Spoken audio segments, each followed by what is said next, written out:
Move the stone in a consistent up and down motion, overlapping strokes, and rotating around the toe to maintain the rounded shape. Okay, so why do we do that? Why do we do that little part at the end? Because we don't want it to be a sickle. All right, let's practice. Go ahead and get out. Get out to the universal curette. Hey, will you rewind it and let her watch it again? Sure. Well, it's going to do the other side. Y'all want to watch the other side? Yeah. Okay. To finish sharpening a universal curette, hold the blade at eye level with the terminal shank at 12 o'clock with the toe pointed towards you. Position the cylindrical stone along the face of the instrument at 3 and 9 o'clock. With slight downward pressure, roll the stone along the face from the heel to toe, removing any wire edges. To test the cutting edge, hold a plastic test stick in your non-dominant hand between your thumb and index finger near the bottom of the stick. Hold the test stick upright at 12 o'clock. Hold the instrument in your dominant hand with a modified pen grasp. Place your fulcrum on the right side of the test stick near the middle of the stick. Bring the instrument around the back of the test stick with the toe pointed towards you. Place the cutting edge to be tested against the left side of the test stick, opposite your fulcrum. Tilt the terminal shank very slightly toward the test stick using the same angle you would use for scaling. Place the cutting edge laterally into the test stick and release. Test the entire length of the blade at the heel, middle, and toe. A sharp instrument edge will bite or grab the plastic test stick. You will also hear a metallic click or ping upon quick release. If the cutting edge slides over the side of the test stick, it may indicate that the blade is still dull. Gracie curettes.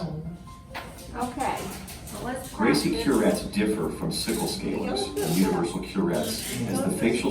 All right, let's practice the universal. No. All right? Is it? No, I didn't know. The whole thing. Turns it towards you. I can't like really see if it is like what's what. Cause I was just sharpening, I feel like I got arthritis trying to sharpen. You put your hand on. Yeah. It's crazy. Cotton tip applicator, gauze, a plastic test stick. If you guys want to To go begin the ahead. sharpening process, hold the universal curette vertically in the non-dominant hand. The blade to be sharpened will be at the bottom with the toe pointed toward you. Brace the top shank with your thumb and place your elbow directly in front of you on the table. This position is very important as it will counterbalance the pressure that will be applied when sharpening the lower blade. Using the clock as a guide, hold the instrument vertically with the lower terminal shank positioned at 12 o'clock. Place the lubricated side of the stone against the right lateral surface of the blade. Initially place the stone at 12 o'clock. Right-handed clinicians should tilt the top of the stone slightly away from the handle to approximately 3 minutes past 12 o'clock. Left-handed clinicians will tilt the top of the stone to approximately 3 minutes before 12 o'clock. What stone do you prefer? Initiate sharpening in a fluid up and down motion, starting at the heel third of the blade, and slowly progress by moving the stone to the middle third, and then finally the toe third. Maintain a continuous up and down motion using long strokes and moderate pressure. Finish on a downward stroke. To sharpen the opposite cutting edge, rotate the instrument so that the toe is pointed away from you. Maintain a secure palm grasp and brace the top shank with your thumb with your elbow on the table in front of you. Position the You lower making sure the terminal face shank is at 12 parallel o'clock. to the Place the to the floor? lubricated stone upright at 12 o'clock. Right-handed clinicians should tilt the top of the stone slightly to 3 minutes past 12 o'clock. Left-handed clinicians should tilt the stone slightly towards 3 minutes before 12 o'clock. Repeat the sharpening process starting at the heel third and progressing to the middle third and finally to the tip third of the blade. To maintain the rounded shape of the curette toe, rotate the instrument handle so that the toe is pointed at 3 o'clock. Position the stone underneath the blade at 3 o'clock and tilt upward toward the 2 o'clock position. Move the stone in a consistent up and down motion, overlapping strokes, and rotating around the toe to maintain the rounded shape. To finish sharpening the universal curette, hold the blade at eye level with the terminal shank at 12 o'clock I like this with the side. toe pointed towards you. Position This the side is cylindrical good. This stone side along the face of the is instrument harder. at 3 and 9 o'clock. With slight downward pressure, roll the stone along the face from the heel to toe, removing any wire edges. Where's that at? Do we have one of those? To test the cutting edge, Oh. hold a plastic test stick in your non-dominant hand, between your thumb and index finger near the bottom edge. Hold the test stick upright at 12 o'clock. Take the instrument in your dominant hand with a modified center grasp.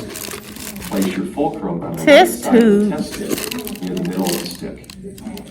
Bring the instrument around the back of the test stick with the thumb pointed toward you. I don't see none of that. Place the cutting edge to be tested against the left side of the test stick. There opposite you the go. fulcrum. Tilt the terminal shank very slightly toward the test stick using the same angle you would use for Y'all scaling. getting this? Place the cutting edge laterally into the test stick and release. Oh, Test the entire length of This the ain't blade even at right. the heel, middle, and toe. A sharp instrument edge will bite or grab the plastic test stick. You will also hear a metallic click or ping upon quick release. If the cutting edge slides over the side of the test stick, it may indicate that the blade is still dull. Mine is still dull. Gracie curette. Each double-ended Gracie has an odd and an even numbered blade. For example, a Gracie 1-2 has the number 1 blade on the one end and the number 2 blade on the other end. This blade number is important as it will help determine positioning of the blade during sharpening. It is important to note that the lower cutting edge Are y'all getting confused with the Not that Gracie go. Universal? Remember the Universal has 2 One cutting side. edges. Here you go. Yep, one side. Yeah, you don't got one cutting edge. Yep, I got one cutting edge. See, Lisa? And remember how you do the toe? This positioning is very important as it will counterbalance the pressure that will be applied and Barnhart curettes have 2 parallel surfaces. So curette is You fast forward into the universal curettes. I just want to make sure y'all. Universal y'all get the curettes universal, such as you Langer, got 2 cutting Columbia, edges. and Barnhart So you curettes basically have to have hold 2 both parallel sides. cutting edges, which are formed by the junction of the facial surface with the 2 lateral surfaces. The 2 cutting edges meet at the end of the instrument to form a rounded toe. The undersurface of this blade is rounded, and the cross-section view reveals a semicircle blade shape. The facial surface of the blade of a universal curette is positioned at a 90-degree angle to the terminal shank. This is a key factor to remember when positioning the blade and stone during sharpening. When sharpening a universal curette, the cutting edges will be restored by grinding the stone against the lateral surfaces of the blade. Before beginning the sharpening process, assemble the required material. Now, open it up 3 minutes past 12.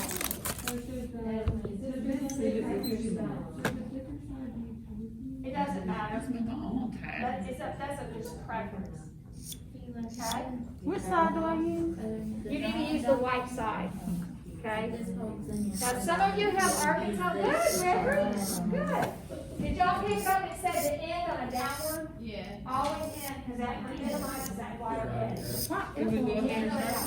Okay, so let's do it together. Hold the instrument with the tip facing you. Elbow on the table. All right? Hold it in your non-dominant hand with your thumb at the top and a palm grasp. Thought it would. And take the stone and place it at the 12 o'clock hour. Open it up to 3 minutes past 12. And then with an up and down stroke, start at the heel. Heel, middle, and then the last third. Ready? Let's go. Heel, up and down. Okay, it stays on the instrument the whole time, Jessica. Okay, I wasn't here for that part. Okay? So let me demonstrate. Jamaria, let me borrow yours. So if y'all listen, he will make fun of me because this is what you sound like. Okay? Oh, okay.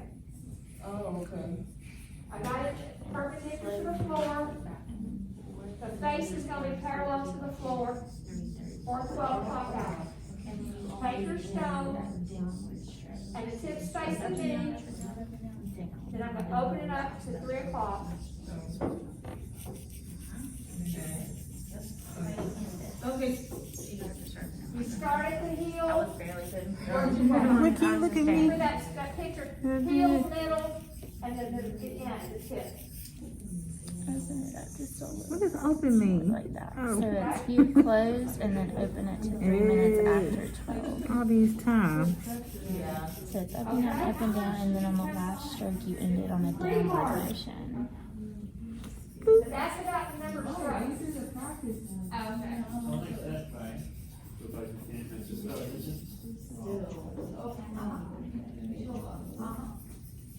Start on the back and work the way towards. This don't look right.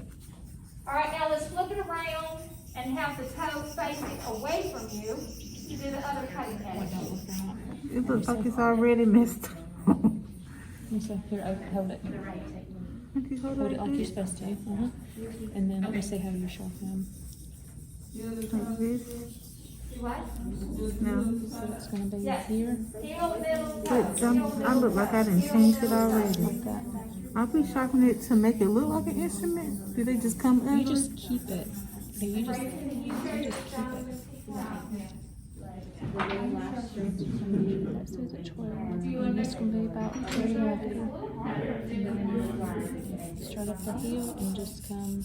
It's not like a big distance. It's just about. This makes more sense, is to have your instrument perpendicular to the floor, and the face is parallel to the floor.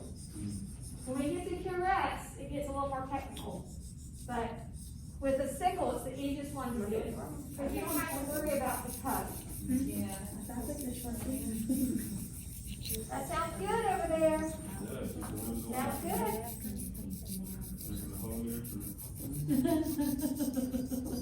When you feel like you got the grasp of it, we'll move on to the rest. Yeah, check it. How do you check it? Yeah. Do these come like pre-done or something? Oh, okay.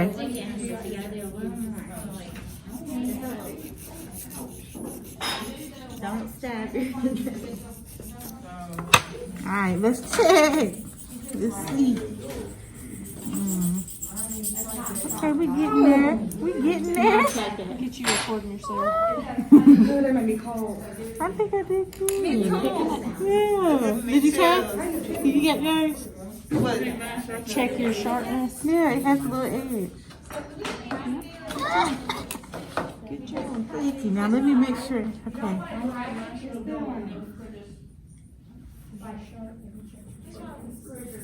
You gotta use put some bass in your voice, girl.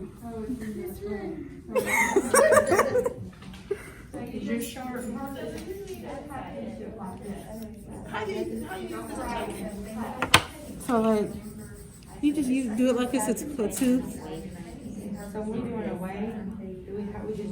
Put that cutting edge on it and you pull. And it's supposed to do a little tink tink, like like tink tink. Oh, like do a little scratch? No, ma'am.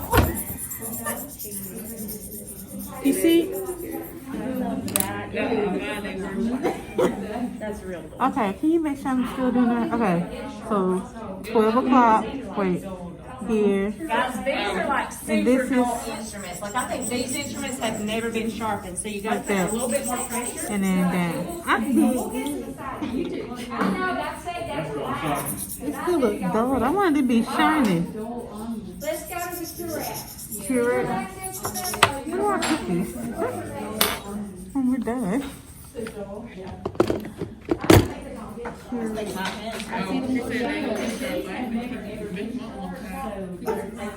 Y'all working too long. You want the 13, 14? Next question, we're doing the 13, 14?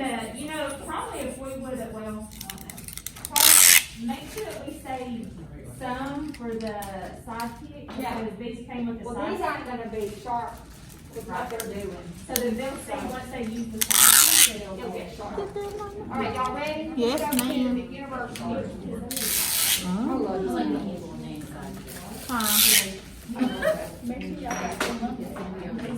I think I got girl. Don't forget to do the face, that little cylindrical stone. You roll it counterclockwise. Don't forget to do the face. That removes sludge, wire edge. Which one are you using? We're not using your vertical. We'll do it one more time.